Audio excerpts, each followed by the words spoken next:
Hey everybody, it's John Merrill with Century 21 Miller. Today I've got something special for you. I've put together a panel of experts who can help buyers and sellers both understand how, start to finish, the entire process can be completed in a contactless world. Chances are you may have heard pieces of this puzzle already, but you probably haven't heard it start to finish. So hopefully you find this informative, and if you have any questions, by all means, get in touch with me. I look forward to hearing from you. Thanks for watching. Okay, so I don't think this will take too long. Basically, the goal today was to chat a bit about how real estate can be transacted end-to-end in a contactless manner. I know Grant and I have spoken a few times recently about how we keep seeing stuff out there from various parties that talk about what their capabilities are in a contactless world. But we never really see anybody talk about the whole process end to end. And so we thought it'd be kind of cool to get have the real estate lawyer on, have the home inspector on, have obviously the realtor and the mortgage broker, and all of us could kind of talk about how from start to finish we can help somebody buy or sell a home without having to to interact too closely and maintain all necessary safety precautions. So, with that in mind, obviously, I'm John Merrill with Century 21 Miller, real estate professional. We've got Grant Morris with TLC Lending Group, Mark Ellison, the home coach, and of course, Greg Mallia from Regency Law Group. So, I guess I can start a little bit, talk about how, from a realtor's perspective, what we can do to make sure that we're maintaining all necessary safety precautions. One of the things we do with listings is right off the bat in the broker notes is we'll include a survey talking about what the buyer's potential health status is. But even before that, we're making sure that the home is clean, taking all precautions for showings, and the important thing is making sure that people get a real good vision of that property before they even arrive. So things like virtual tours, floor plans, the virtual tours are fantastic these days. And in fact, the funny thing is the technology has actually been there for a while and has been used to some degree, but not nearly as much as it's going to have to be used going forward. So, the eye guides, the Matterports, obviously video, things like that. That's all available, has been for quite some time, and now we're really starting to see that come into focus. So we can handle showings remotely. We can handle all the paperwork remotely. DocuSign is a tool I've been using for years, and most real estate professionals, I think, are using some variation of electronic signature, whether it's DocuSign or Apr-15-2020, for example. But those products are, they've never been more important than they are today. I can't imagine having to chase signatures down in today's environment. But so that's what it looks like on my end. There really isn't anything that we can't do remotely. For physical showings, when absolutely necessary, obviously we're going to maintain social distancing, wear face masks, gloves, don't touch anything in the house, that kind of thing. But that's what it looks like on my end. And I know, usually we're not even heading out to look at homes or even having a conversation about looking at homes until we know somebody's pre-approved. And so likely, maybe Grant now can tell us a bit about what that looks like on his end from a contactless environment. Yeah, I certainly can. I was actually curious, what's a virtual showing look like? Well, a virtual showing would be, using tools like WhatsApp or Facebook FaceTime. I could walk through the house on my own and have you there virtually with me. I can zoom in, show you everything as close up as you can, give you great detail on what I'm seeing and relay that message to you. With the camera, obviously, you're going to be able to see fairly close up what I'm seeing, and obviously gives you the opportunity to ask further questions. So it's not like a pre-recorded walkthrough. It's actually you walking through, and your client can say, "Hey, can we look at this?" Okay. Yeah, so I think the pre-recorded thing would be virtual tours that have been created in advance to go along with all the listing materials and the marketing of the property before you actually get to something like a virtual showing. So a virtual showing will still show you all the things that a listing agent may not have wanted you to see, like a loose faucet or something that Mark would catch on a traditional home inspection. It gives you that opportunity. I've been through a lot of houses with Mark, and I know he's very thorough. And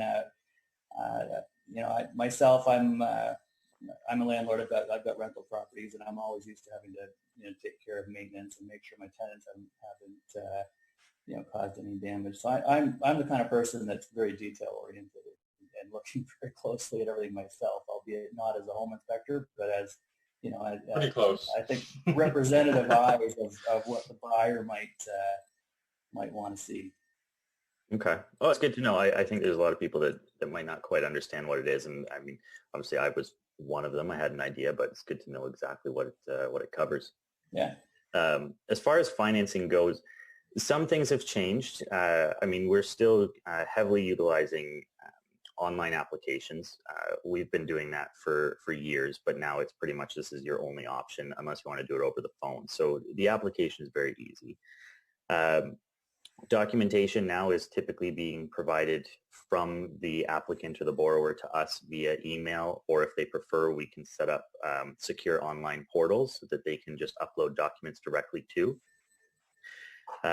From a lender standpoint, because of everything that's going on with employment, we're starting to see more and more lenders want all income documentation up front, and some of them won't actually even issue a commitment letter anymore until they've gone through the income, because they want to make sure that everything is legitimate, the client's in a spot that they can afford it, and then once they make that commitment, the lender is pretty confident that they're going to be able to move forward. The signing process is very similar to real estate. We're seeing more and more lenders now being comfortable with electronic signatures. Even lenders who weren't doing it before, they've adopted the e-sign process for the time being, which is fantastic. So we can get everything done now without meeting face-to-face, which is great. But one of the biggest changes we're seeing is actually in appraisals. So depending on the transaction, we still need an appraisal to make sure the property is obviously there, but that it's in the condition that we say it's in. And they need to make sure that the value checks out. But now we're seeing the applicant or even the seller, if it's a purchase, being more involved in that appraisal process. They actually have to take pictures of the inside of their house because not all appraisers are going in, and they will share those pictures with the appraiser for their report. So there's a lot more of that team mentality going on to make the transaction happen. But overall, it hasn't been as impactful to the financing side of things. It's still all remote. It's still all hands off. And aside from a couple of different changes with the income and the appraisals, most of us have been able to adopt to the changes pretty easily. Are you finding that delays are taking place to get appraisals booked, or? Actually, appraisals right now are happening pretty quickly. I ordered 2 at the end of last week, and they've already been completed this week with reports in hand. So that's happening pretty quickly. We're seeing more delays on the lender side of things. So commitments are still being issued pretty quickly. We've got some that are still turning them around within 4 hours, which is fantastic. But the documentation review process is taking longer. They're really drilling down on the due diligence, especially with the income piece. That's the big one that lenders are worried about right now is that the income is still stable and it's still coming in.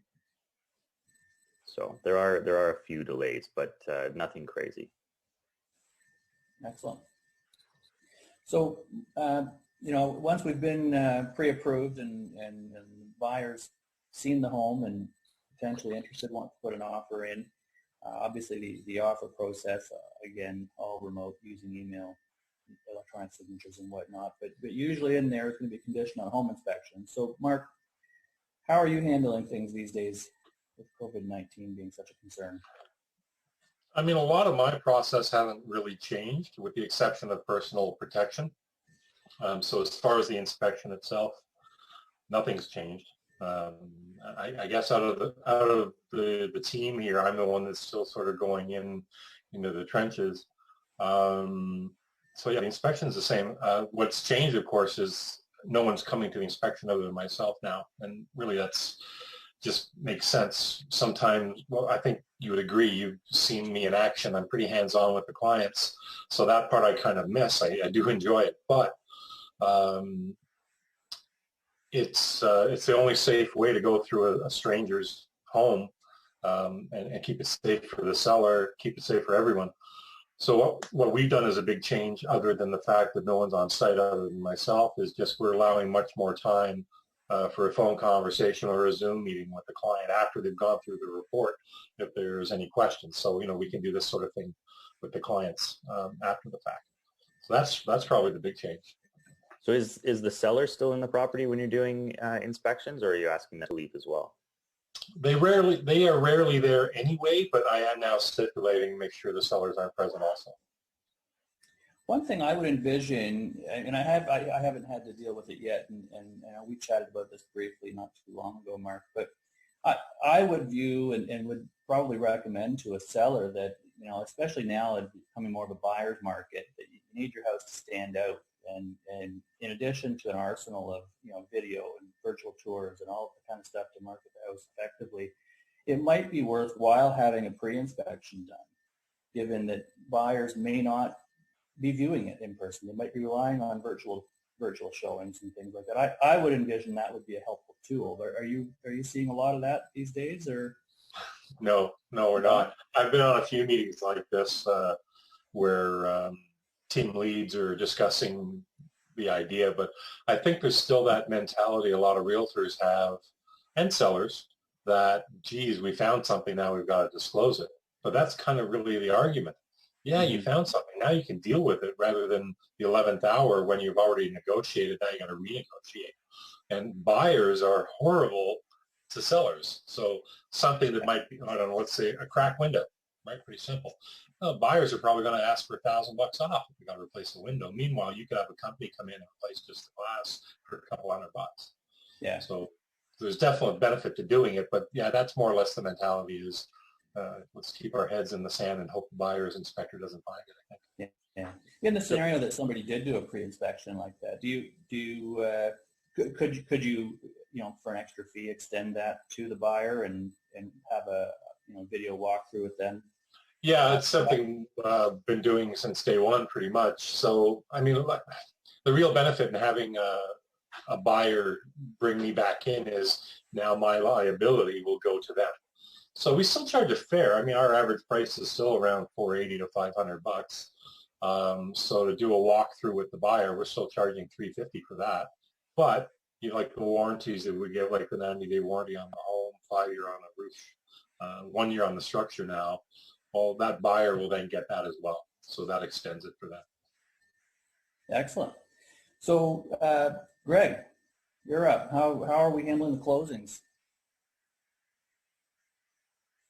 The closings have so far been running pretty smoothly, which we're happy about. How we've managed is we've had lots of discussions with title insurers, with lenders, and with the Law Society about what the rules are regarding verification and identification of clients. So the main concern of all parties involved is we don't want this, the COVID-19 era, to increase the amount of fraud related claims that we're having as a result of the inability to meet face-to-face and verify clients. So each law firm and lawyer has, or at least Regency Law Group has developed a kind of a system that we're using to vet most people, and I think it's been working quite well. So what we do is first you assess where the clients are coming from. If they're coming from a trusted source, such as the three of you gentlemen, then I would call you if I didn't recognize the client's name and just have a brief chat and ask where did they come from, who are they, followed by a phone call with the client. In terms of the meetings, what we're doing is I'm preparing documents and emailing them to the client. We're then doing a Zoom video conference with them. During that meeting, they're providing us with their copies of ID. They're showing me the copies on screen. I'm verifying their signatures over the screen. And then they are physically delivering the documents that are signed to our office and dropping them off that way. Some clients we've been using DocuSign with, that is a little bit of an extra precaution in the sense that I'm also getting electronic copies so that I can verify the date and time at which they were signed, because DocuSign, as you know, gives you that summary which provides for some form of authenticity of the signature. So no snags yet, no pushback yet from anyone. It's been quite smooth, I would imagine, or I would say the process has been. So we're happy with it. There hasn't been any issues, and this is likely what we're going to be doing for the foreseeable future until we can start meeting clients again in person. So you're using video conference then to go over documents where technology may be available?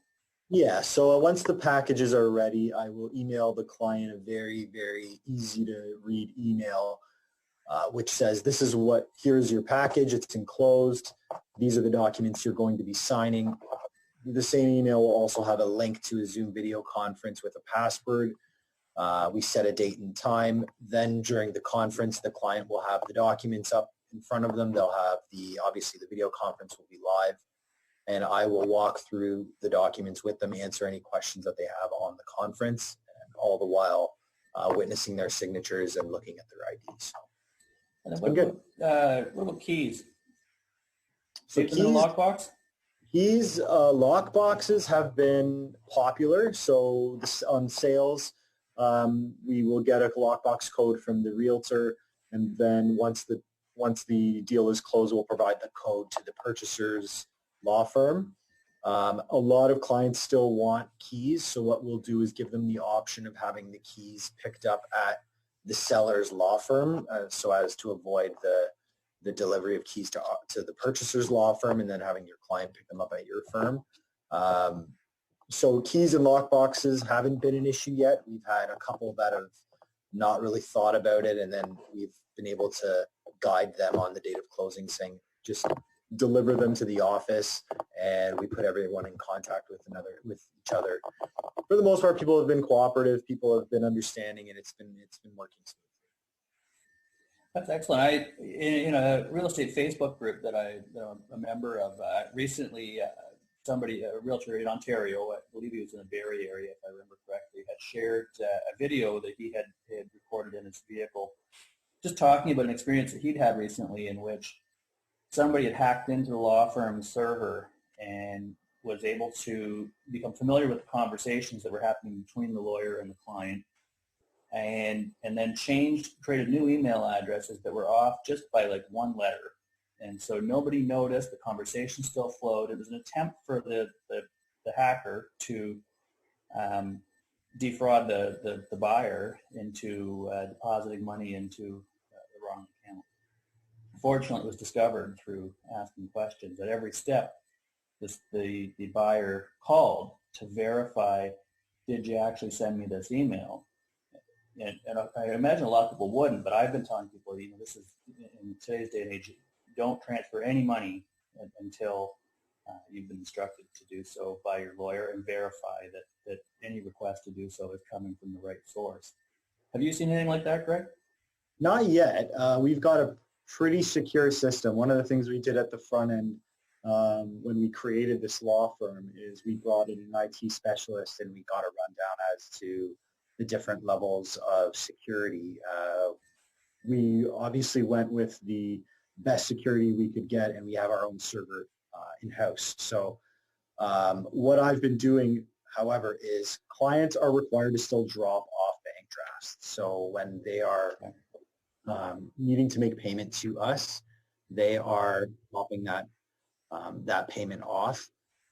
When we are making payment to other law firms, we're quite familiar with most law firms and how that process works. So if there were ever to be a scenario where there would be some meddling going on, I would like to think that our experienced staff and myself would be able to catch that. But in terms of checks and balances, clients are delivering most payments The payments that are being delivered from us to the clients similarly are being given some specific instructions on how to make that happen.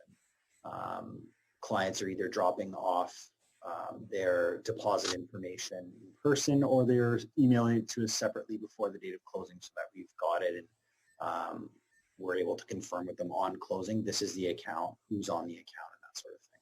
Perfect. And there are a lot of things that are happening on the law side of this that are maybe outside of the individual lawyer's control, right? There are some systems in place that are maybe a little bit archaic right now, like physically having to drop off a payment. And obviously part of the lawyer's job is to witness the signature, which is where electronic signatures aren't being used as prevalently as on the financing or the real estate side of things. So there are certain things that are outside of the control of yourself or any other lawyer that's currently dealing with this, correct? Yeah, that's accurate. We're trying to make everything as quickly and easy as possible for the client without compromising their